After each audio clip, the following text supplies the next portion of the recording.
Honda RSX 110, Honda CRF 150E, TMX 125, XRM 125 na daw. Dito tayo ulit bumalik sa Honda Kalilangan Bukidnon branch. Andito na naman tayo para tingnan yung mga price ng unit nila, yung cash ng bawat unit nila, yung down, tapos yung installment mula sa 1 year, 2 years hanggang sa 3 years. So kung naghahanap nga pala mga idol ng mga Honda units, katulad ng Honda EDB 160, meron din ditong Click 125 na bagong version mga idol, no?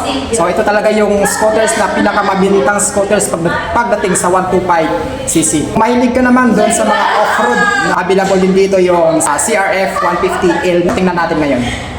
So ito yung available na mga unit dito na motor ni Honda Kalilangan Bukidnon branch mga idol, no? Honda RSX 110 available dito, Honda CRF 150L available dito, Honda TMX 125, XRM 125 na dual sports available dito. Tapos merong bagong dating dito na motor mga idol, no? So ito siya, oh. So ang ganda, Honda Navi. So dating dito sa Honda RSX 110. So ito yung price niya ngayong month na to. Siyang 68,000 pesos pagdating sa cash niya. Pag down niya naman is 7,900. Pagdating sa 1 year is 6,475. Yung 18 months niya naman is 4,740. Tapos pagdating sa 2 years is 3,925. At 3 years niya naman is 3,090. So kung naghanap ka naman pang long drive, available dito yung Honda EDB 160. So ito naman yung mukha niya. So napakaganda niya mga idol, oh. Makikita mo yung EDB 160 na logo niya, naka-gold na siya. Tapos pagdating sa braking system, syempre ito ay naka-ABS na. Tingnan naman sa presyohan niya, ganun pa rin, hindi yung nagbago. 166,900 pesos. Tapos yung down nito 15,000 lang. Tapos yung 1 year 16,070, 18 months niya is 11,675.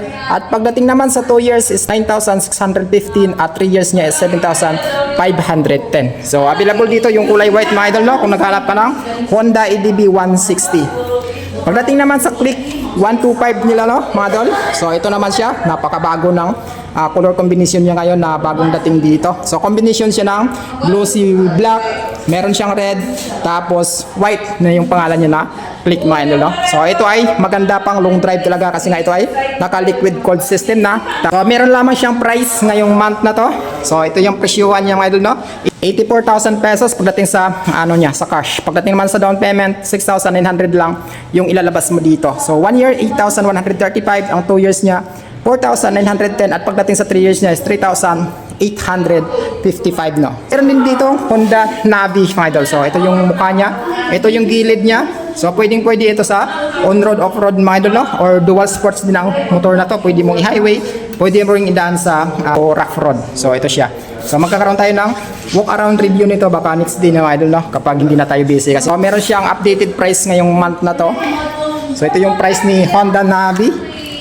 So mas mura siya mga idol, no? Kasi nga ito ay 58,900 pesos lang, napakamura. Tapos yung down niya is 4,900 lamang.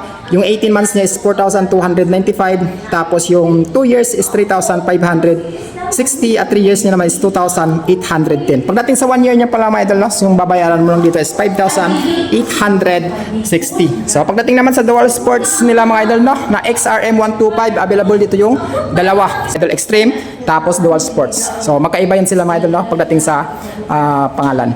So dito naman sa Extreme nila mga idol, mas mahal tong Extreme compare natin dito sa dual sports na variant. So meron siyang price na ito 77,500, at pagdating sa down niya is 6,900. Tapos yung 1 year is 7,595, at 18 months is 5,550. Tapos yung 2 years niya is 4,585, at 3 years na 3,605 pesos. Tingnan naman sa dual sports nila. So ito siya.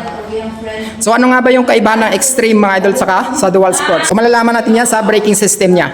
So kapag Extreme siya mga idol, no, naka-brake siya, naka-dick. Yung dual sports naman is naka-drum brake lang siya mga idol. Pagdating sa braking system sa likod. So ito naman yung presyuhan ni dual sports na XRM 125 na mga idol.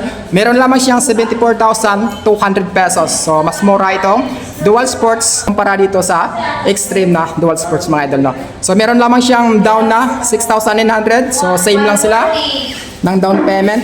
Pagdating naman sa 1 year is 7,255, at 18 months na 5,300, 2 years is 4,385, at 3 years niya 3,450. So kung naghahanap ka ng XRM 125 mga idol, no, available dito sa Honda Kalilangan Bukidnon branch. Naghahanap pa naman ng pampasadang motor, available dito yung Honda TMX 125. Andito pa rin yung isang kulay na red. So ito siya mga idol.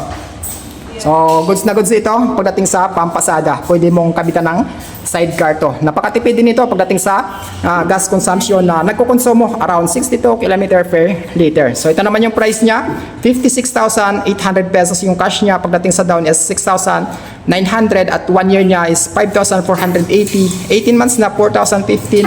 2 years is 3,330 at 3 years na 2,630. So kung naghanap ka ng pampasadang motor mga idol, no, available dito yung Honda TMX 125 DX. Kung mahilig ka naman sa on-road, off-road mga idol, no, sa mga trail, available dito yung CRF 150L. So ito siya mga idol, no? Napaka-spiky pagdating sa gulong niya sa harapan. So ito siya. Haba ng agwat niya dito sa fender tsaka dito sa gulong niya sa harapan. At napakaganda niyan mga idol, no? Napaka-inverted telescopic fork suspension na siya dito sa harapan. Pagdating sa presyuhan nito, ito naman yung price niya. 147,000 yung cash niya. Pagdating sa down is 15,000 lamang. Yung 1 year mo is 14,015, tapos 18 months na 10,190. Ang 2 years mo is 8,395 at 3 years na 6,560 mga idol, no. So kung naghanap ka ng mga unit na Honda mga idol na nabanggit natin, available yan dito sa Kalilangan Bukidnon. So visit na lang kayo dito mga idol, no, kung malapit kayo dito sa branch na to. Hanggang dito na lang tayo. Paki-follow nyo na lang din ako sa FB page natin.